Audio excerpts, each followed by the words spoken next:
തെരഞ്ഞെടുപ്പിൽ ചരിത്രം സൃഷ്ടിച്ച് പാലക്കാട് കണ്ണമ്പ്രയുടെ ചുവന്ന മണ്ണ്. തദ്ദേശ തെരഞ്ഞെടുപ്പിൽ കണ്ണമ്പ്ര പഞ്ചായത്തിലെ മുഴുവൻ സീറ്റിലും വിജയിച്ചത് LDF ആണ്. വിജയിച്ച തദ്ദേശ ഭരണ പ്രതിനിധികൾക്ക് LDFന്റെ നേതൃത്വത്തിൽ സ്വീകരണം നൽകി.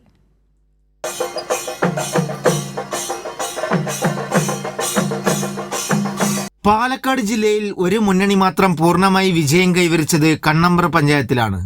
നിരവധി സമര പോരാട്ടങ്ങൾക്ക് നേതൃത്വം കൊടുത്ത കണ്ണമ്പ്രയിലെ രക്തസാക്ഷികളുടെ മണ്ണ് ഇടതുപക്ഷത്തെ ഇത്തവണയും നെഞ്ചോട് ചേർത്ത് പിടിച്ചു. ആകെയുള്ള 18 വാർഡുകളിൽ 18ലും വിജയിച്ചത് ഇടതുപക്ഷം. കണ്ണമ്പ്രയിൽ നിന്നും വിജയിച്ച ജില്ലാ, ബ്ലോക്ക്, ഗ്രാമപഞ്ചായത്ത് സാരഥികൾക്ക് LDFന്റെ നേതൃത്വത്തിൽ സ്വീകരണം നൽകി. CPIM സംസ്ഥാന കമ്മിറ്റി അംഗം CK രാജേന്ദ്രൻ സ്വീകരണ യോഗം ഉദ്ഘാടനം ചെയ്തു.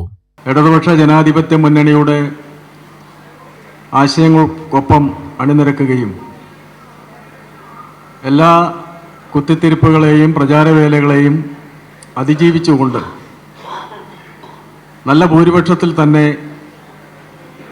ഈ പഞ്ചായത്തിലെ വാർഡുകളിൽ മത്സരിച്ച സ്ഥാനാർത്ഥികളെയും ബ്ലോക്ക് പഞ്ചായത്തിലേക്കും ജില്ലാ പഞ്ചായത്തിലേക്കും മത്സരിച്ച സ്ഥാനാർത്ഥികളെയും വിജയിപ്പിക്കുകയുണ്ടായി. അപ്പോൾ വലിയ മുന്നേറ്റമാണ് ഈ പഞ്ചായത്തിൽ നമുക്ക് കൈവരിക്കാൻ സാധിച്ചിട്ടുള്ളത്. CK നാരായണൻ അധ്യക്ഷത വഹിച്ചു. CK Chamunni, T Kannan, PP Sumod MLA, Ratnakumari, V Radhakrishnan എന്നിവർ പ്രസംഗിച്ചു. കൈരളി ന്യൂസ്, പാലക്കാട്.